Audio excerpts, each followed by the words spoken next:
Carnival 2026 delivered unforgettable moments from the grandeur of Dimash GRA to the electrifying National Calypso Monarch finals, the spectacle of the King and Queen of Carnival, and the pulsating energy of Carnival Monday and Tuesday on the road. Well, behind many of those defining moments was one of the voices guiding viewers throughout the festivities, TTT's very own presenter, Wendy H. Lewis. This morning, she's joining us to share her perspective from behind the mic and, of course, on the big screen. What stood out, what moved her, and what Carnival 2026 will be remembered for. Good morning, Wendy. Pleasant good morning to you, and I want to say good morning to the Christian community as they start Lent and Eid Mubarak, to the Muslim community as they commence Ramadan. Yeah, it's a really beautiful day, really spiritually charged day as well. Correct. We got to begin this segment with Terry Lyons, Yes. a really soul-stirring, moving performance. Yes. Before we get into it, what do you think about that performance and being there in person, experiencing that? Imagine we're just looking at that and look at what we're thinking. I mean, how was that for you? Interestingly enough, at Calypso Fiesta, I told my co-broadcaster, if she wraps that head for the Dimash GRA, it's a wrap.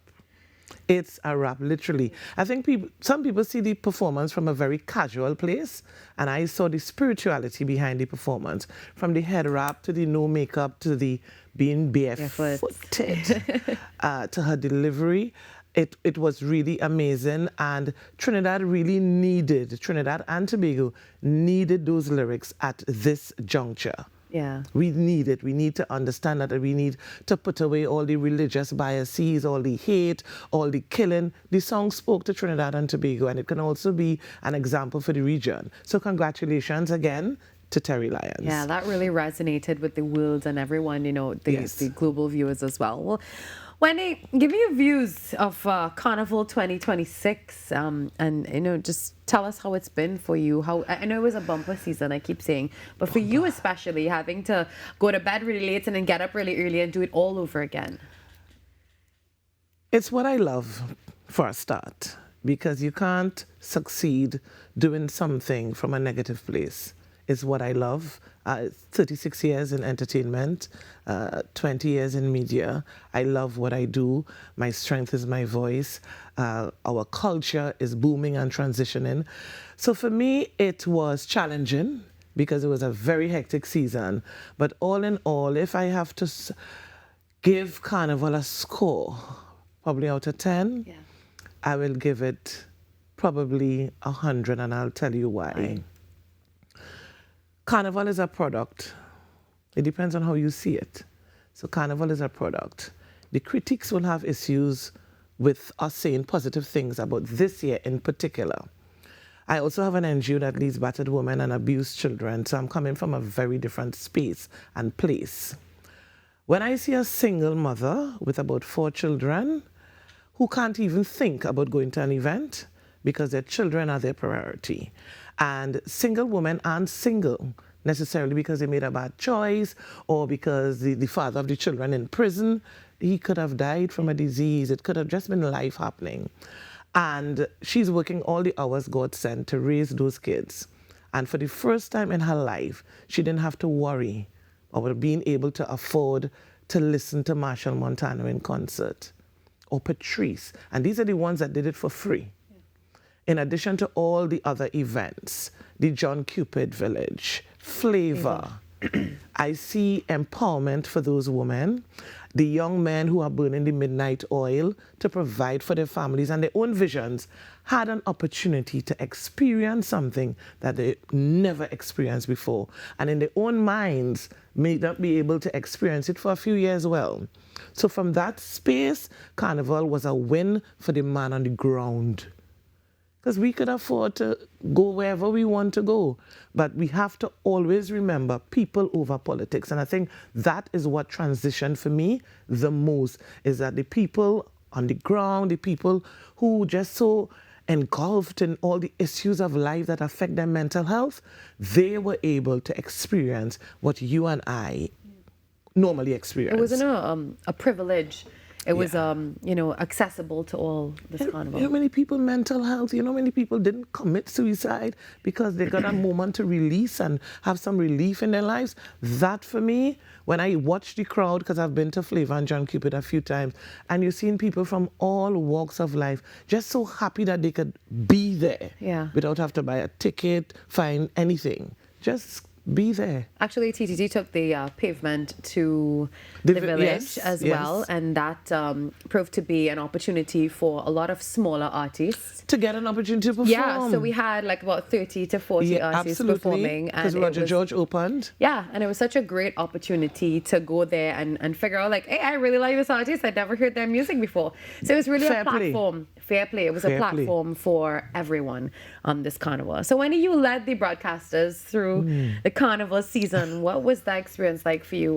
What would you do differently if you've given that opportunity, if you are given that opportunity next year? I will make my voice be heard in some of the decision making in terms of the right broadcasters, the information, the communication. And behind the scenes, people don't understand some of the challenges that we face behind the scenes. People don't realize when we are given incorrect information deliberately.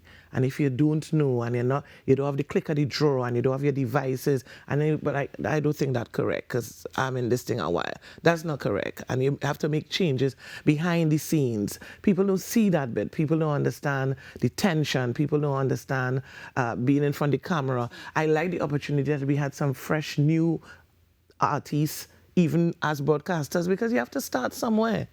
The critics will come, that's okay. You have to start somewhere. So we gave a lot of people an opportunity to be a part of it all. And faith and focus carried me through. Yeah. Wendy, I want to come back to the critics and the critiques a little later on. But let's get into Dimash GRA.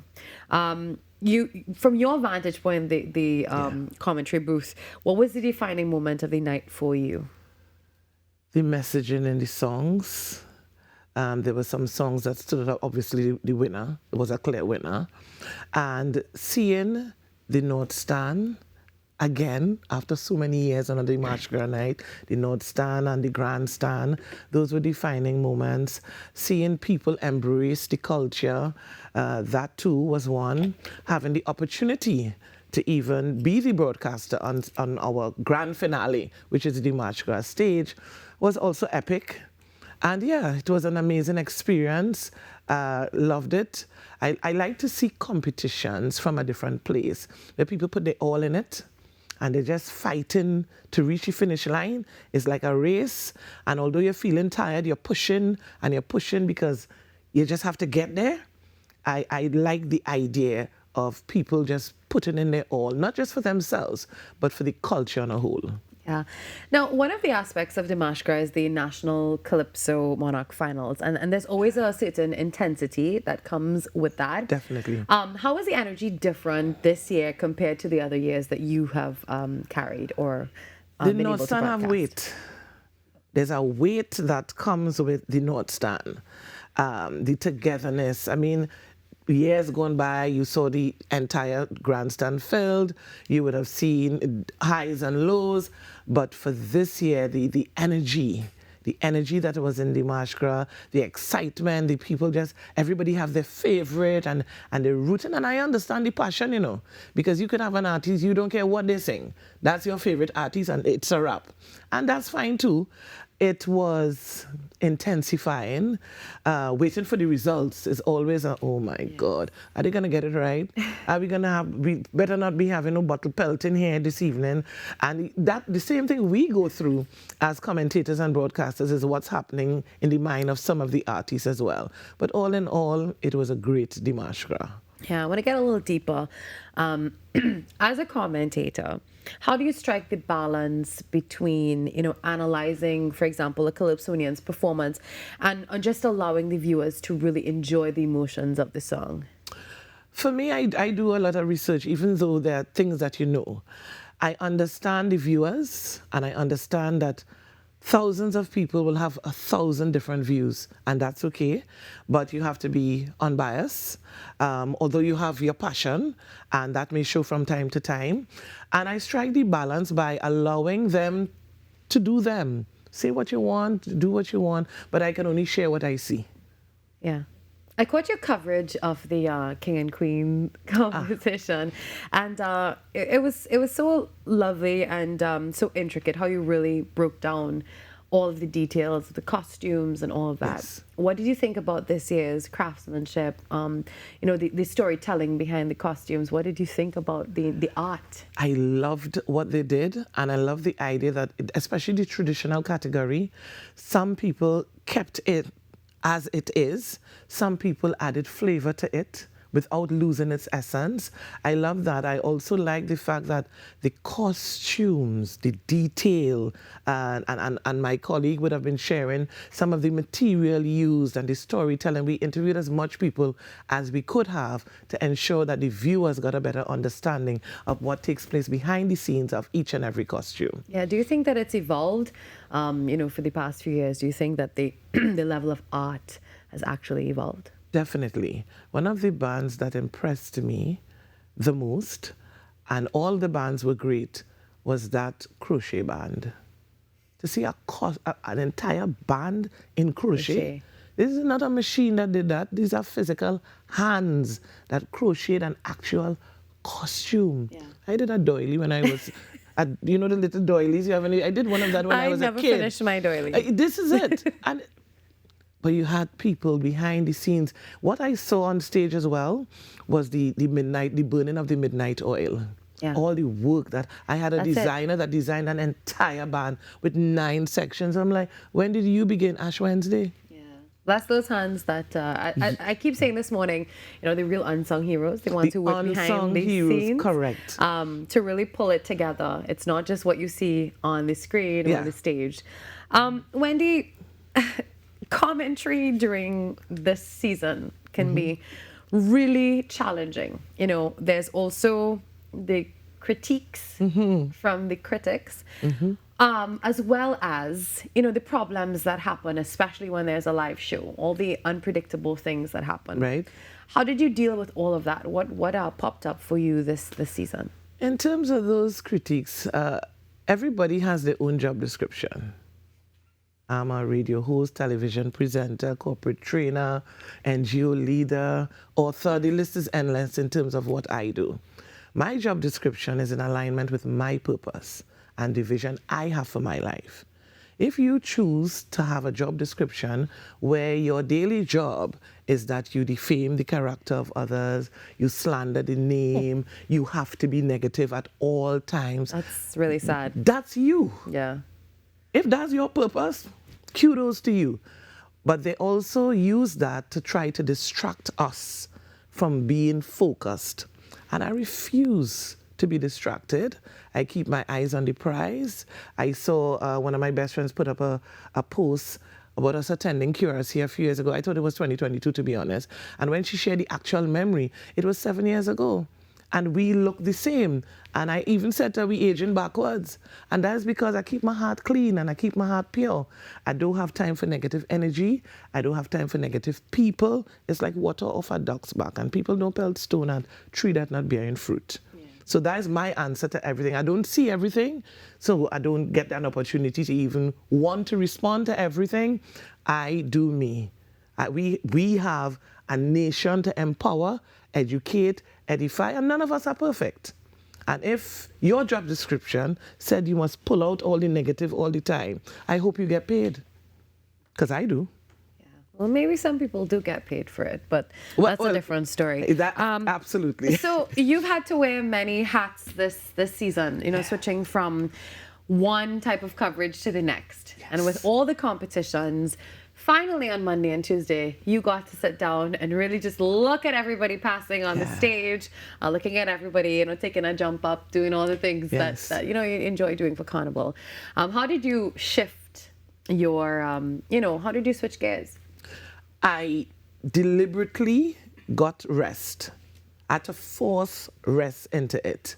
Because if your physical body is not up and running, your mental will shift. And you could easily be distracted, and we could have been easily having a discussion about, TTT hosts who fell asleep on the platform. No, it was very deliberate in everything that I said and did. I did my research, and I just went with the flow. Because you love what you do, you just go with the flow. Yeah. It's after when you get when you're like, my God, you just want to drop everything down and sleep. But you have to go in the shower and do the other things. And get here early this morning as well. Yeah, so we're so appreciative of that. Not a problem it's at also all. a really mentally draining thing, especially when you're in the business of winging it to improv. And you have to really just pad. And you have to keep talking because there's something going on, technical difficulties and all of that. That's always a part of the job. On the Savannah stage, I remember covering the bands a couple of years ago on TTT, and it was one of the best experiences I've ever had. I've never played mass, so that was the closest that I got to mass. At least do it once. I will. I'll take your advice on that.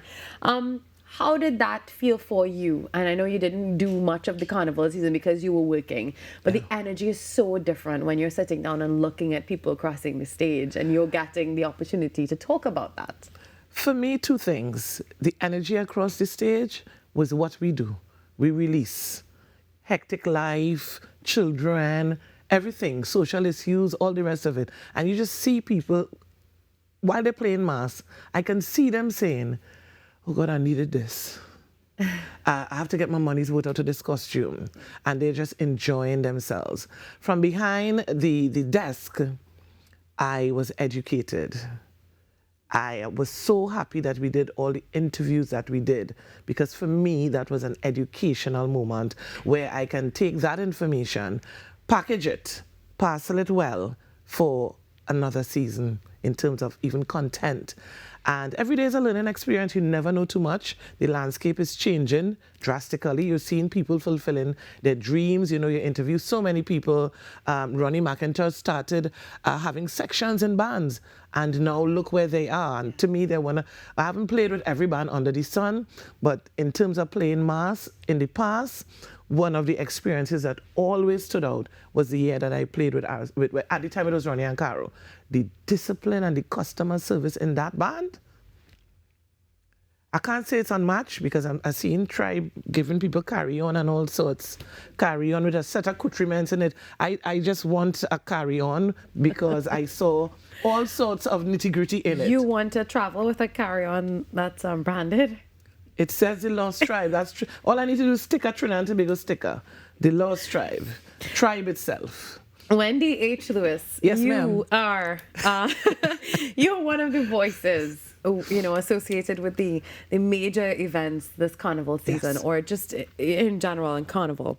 Do you ever feel a sense of responsibility for, or how carnival history is created? Do you feel a responsibility that, hey, I'm a part of this, Yes.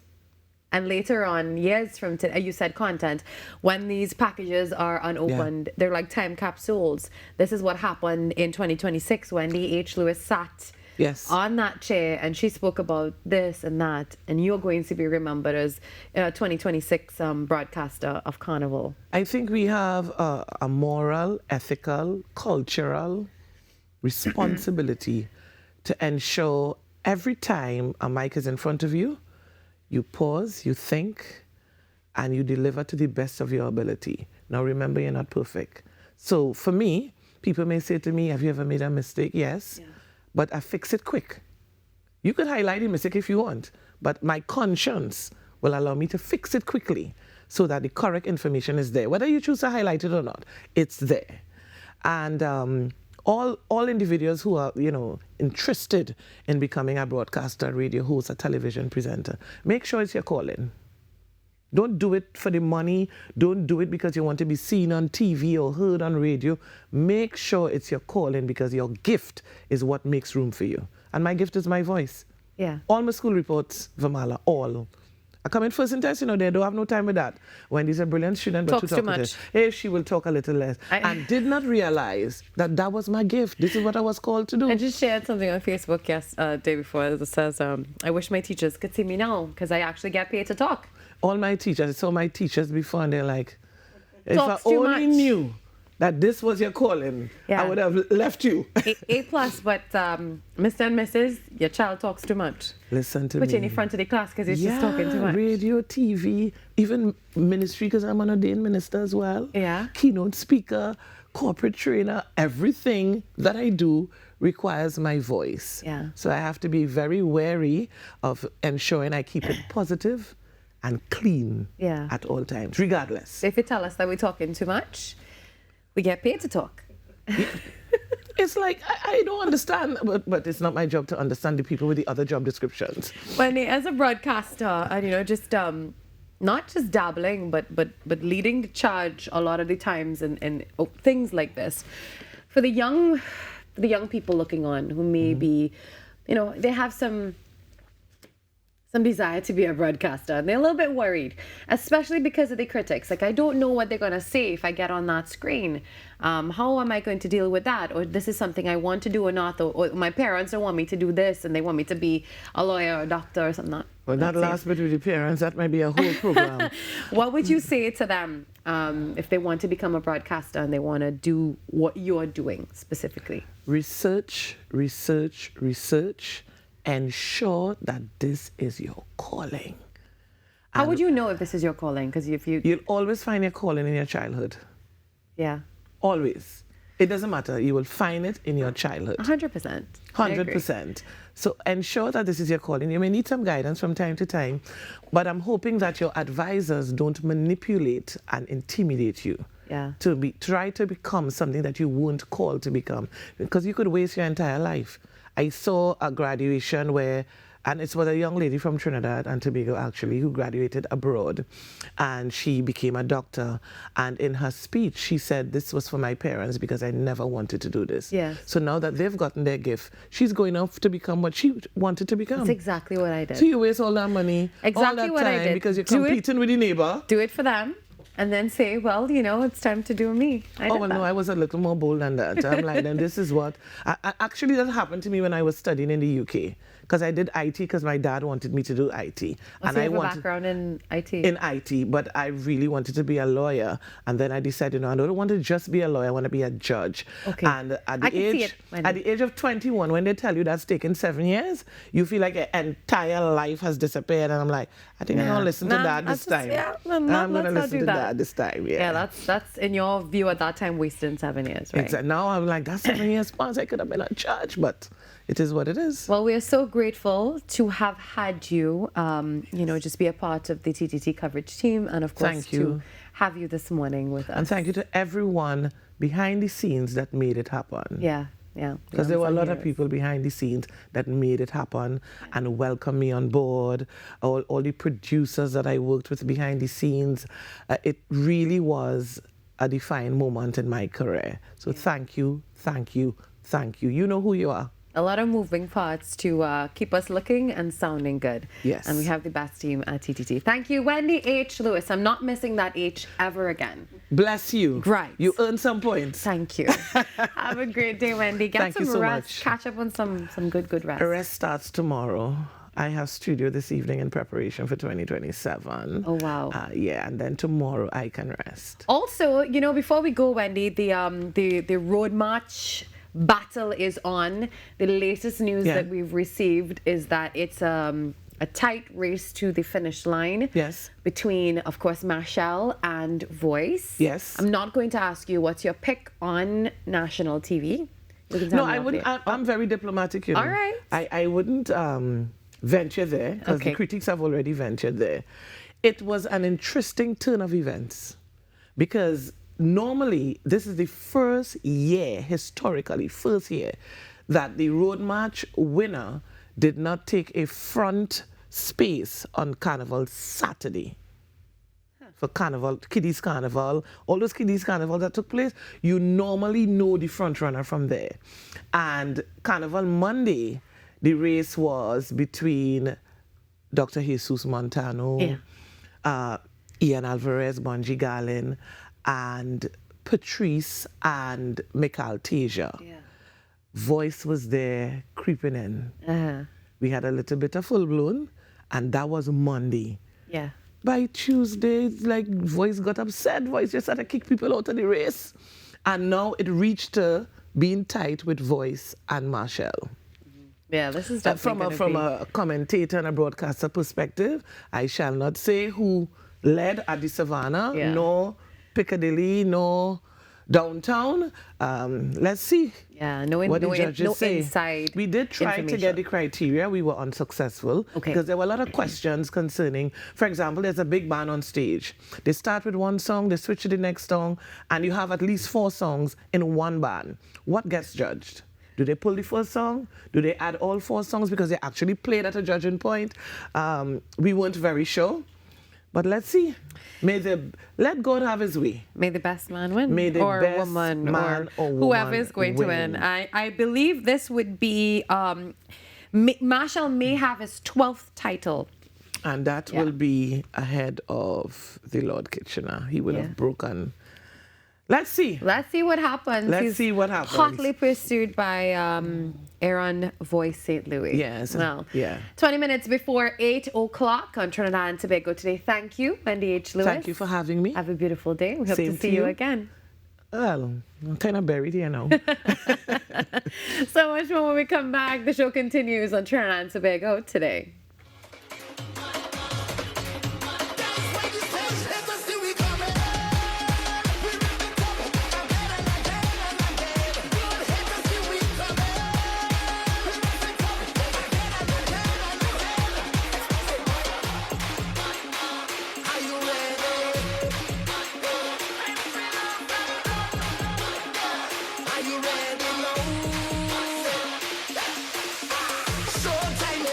So let we start it. It's a debate from the truck or your heartbeat. Nervous energy, and it look like stage fright to me. Front page is where legends belong, but backstage is where legends are born. Look how much security, like it's the stage of right now. I'm telling you, they say you're only as good as your last performance. Don't long much we have endurance. Stamina make me last for weeks. Don't be tell me master a masterpiece. Last year was good, but we chasing greatness. That's why they call this show the greatest. I know we've been here before, but people don't know. This is the encore. Let me get up.